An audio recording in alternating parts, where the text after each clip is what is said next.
As teorias raciais utilizadas durante o processo de colonização. Então é aqui, processo de colonização.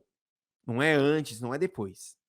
Da África no século XIX, o que retrata principalmente já o período de neocolonialismo, eram desdobramentos do pensamento ilustrado, que valorizava a liberdade e a igualdade social e da natureza. Aqui é uma construção muito interessante quando se põe liberdade. Esta liberdade só se valida se você estiver dentro dos contextos culturais da Europa. Então a sua liberdade, ela é traçada, ela tem um território em cima do contexto iluminista, em cima, por exemplo, do que fora pensado lá em 1789 na Declaração Universal dos Direitos Humanos.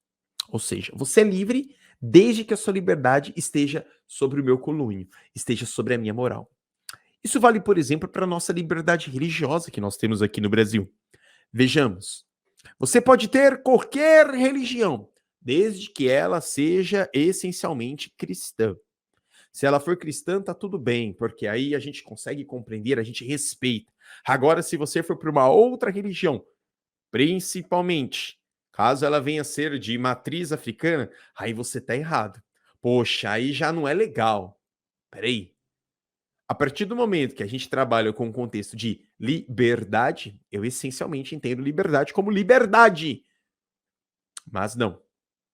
Essa ideia do neocolonialismo não é valorizar a liberdade à escolha, mas é instituir e impor valores comuns aos outros. Portanto, não pode ser esta A. Vamos entender a B. As teorias raciais utilizadas durante o processo de colonização da África no século XIX eram manifestações ideológicas que buscavam justificar a exploração e o domínio europeu sobre o continente africano. Essa está muito certa. Ou seja, é uma concepção minha, apenas minha, justificada sobre um darwinismo social, sobre um pseudo-discurso de superioridade enquanto raça, e por isso eu não carrego a culpa. Então, por isso que eu estou levando à civilização. Quando o rei Leopoldo, o assassino rei Leopoldo, rei da Bélgica, convoca a Conferência de Berlim, ele bate muito nessa tecla, dizendo que era necessário levar luz à escuridão. Essa escuridão ele estava se referindo ao continente africano e a luz ao povo europeu. Tudo bem? Então isso é um ponto importantíssimo. E isso, para aqueles que carregam consigo o senso comum, faz sentido. E como a maior parte da população carrega-se, se pauta, se organiza pelo senso comum, se justifica. Vamos entender por que não é a C, não é a D, tampouco a E. C. As teorias raciais. Eu volto a ler sempre o comando, porque fica mais fácil o nosso raciocínio, tudo bem? Então vamos lá. As teorias raciais utilizadas durante o processo de colonização da África no século XIX eram baseadas no pensamento lamarquista, que explicava a transmissão genética de características fisiológicas e intelectuais adquiridas. Então, aqui é um contexto uma questão bem interdisciplinar com biologia, não é? Se a gente entender aqui, lá vou eu, se eu errar alguma coisa em biologia, vocês me puxam a orelha. Para Lamarck, o desenvolvimento é a evolução das espécies. Olha só, eu buscando as lembranças do ensino médio, estava muito relacionado ao espaço em que ele crescia e lá ele desenvolvia certas estruturas, melhorava algumas, atrofiava outras. E essa melhoria se transmitia para outros para os seus, para os próximos que viria. No entanto, quando a gente faz a análise do comando da questão, as teorias raciais utilizadas durante o processo de colonização da África no século XIX não justifica a construção de Lamarck. Esse processo que Lamarck apontou não se resume apenas em um século, não se resume em apenas uma década.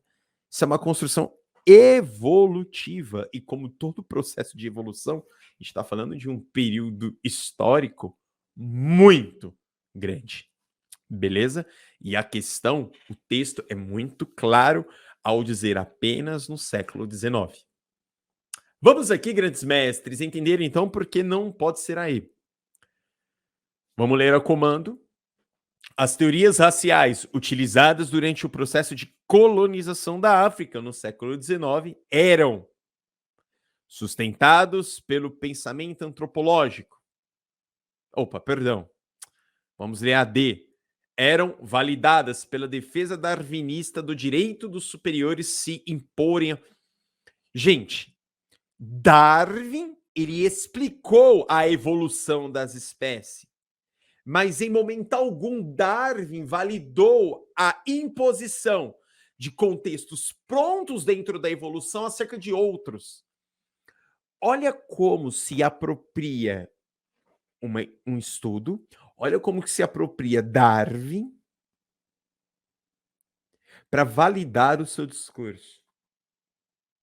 Do mesmo modo que regimes totalitários se apropriaram da interferência do Estado nos Estados Unidos para validar o seu discurso. É o viés de confirmação. É o viés de confirmação. Então, quando a gente começa a analisar isso, as coisas começam a fazer mais sentido. Vamos entender aqui aí. As teorias raciais utilizadas durante o processo de colonização da África no século XIX eram sustentadas pelo pensamento antropológico, que tratava as diferenças culturais dos diversos povos como positivas e necessárias. Que pensamento antropológico que acaba construindo isso? Aqui é o tipo da alternativa que mostra, por exemplo, a ideia da eugenia. Beleza? Bonitos e bonitas, então a questão correta é a questão B. B de boa, B de bom, embora extremamente triste. Então assinalem aí e vamos para a próxima.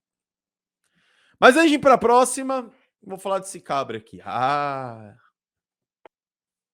Esse é um grande filósofo, gente. David Hume, um dos expoentes também do iluminismo. No entanto, trazendo para nossa aula, vocês vão observar que o racismo estava embrenhado em todo o corpo diretivo da sociedade até ontem, né, gente? Infelizmente até hoje. Mas muito mais no passado do que hoje. Pronto, vamos pensar assim. Grandes mestres, David Hume, ele dizia que a raça branca, a raça europeia, era mais evoluída que os africanos. Por um simples motivo, ele fazia uma comparação. É muito louco que ele dizia que ele nunca havia visto um grande desenvolvimento de civilizações, de avanços técnicos, de avanços científicos lá no continente africano. Entretanto, a partir do momento que se analisava os europeus, e claro, ele num contexto iluminista, tal como ele aponta, claro, ele vai puxar o lado dele, ele falava que a diferença era muito grande. Entretanto, nós temos que também fazer uma análise que as civilizações do continente africano foram exterminadas. Foram exterminadas pelo avanço imperialista. E se forem exterminadas pelo avanço imperialista, pelo avanço das metrópoles, o que vai restar a estas civilizações? A marginalidade na história.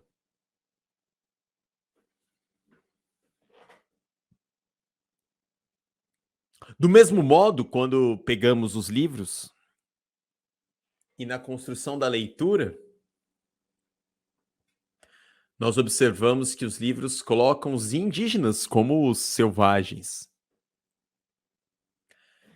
Vocês conseguem perceber um pouco a dimensão disso tudo que eu estou falando a vocês? Conseguem ter esta dimensão? Por que eu digo isso? Reparem, então, que o racismo era uma construção feita do povo que construía valores culturais aos outros. Ora! Então você está lendo filósofos, você está lendo o iluminismo e está vendo que aquele detentor da informação, detentor do conhecimento, também vende a ideia, mais uma vez, tentando justificar o injustificável.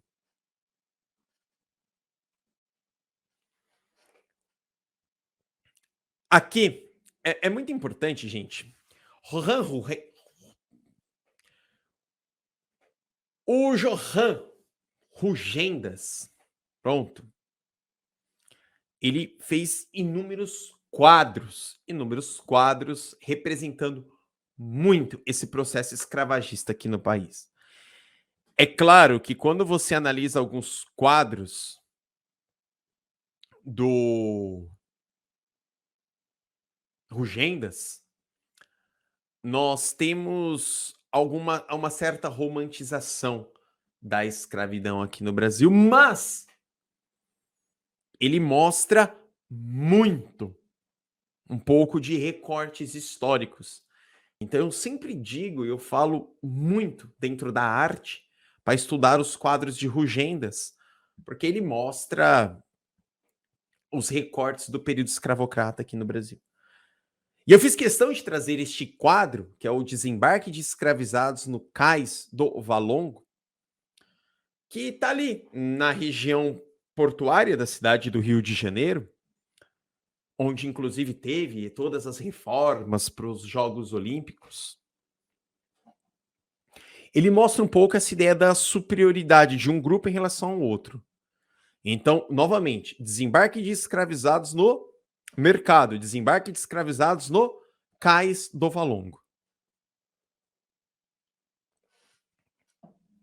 Quando a gente analisa o desembarque no Cais do Valongo, a gente começa a ver quem vai ser o produto e quem vai comprar.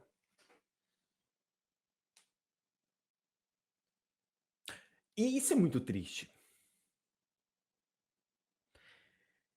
Eu trouxe aqui, amores, eu vou deixar esse quadro e ilustrar.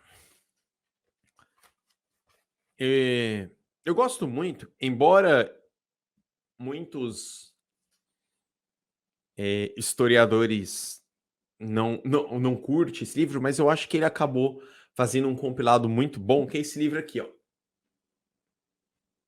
A Escravidão, de Laurentino Gomes. Eu separei um trecho para ler para vocês. Na minha edição, está na página 280. Alguns trechos eu sempre separo, que mostra como funcionava o embarque, ou, na verdade, a perca da identidade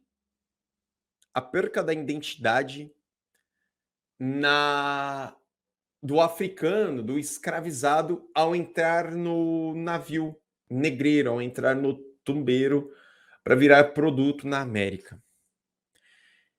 E este trecho, ele é muito, muito louco. Na verdade, são dois trechos. Eu vou pegar aqui e voltar um pouquinho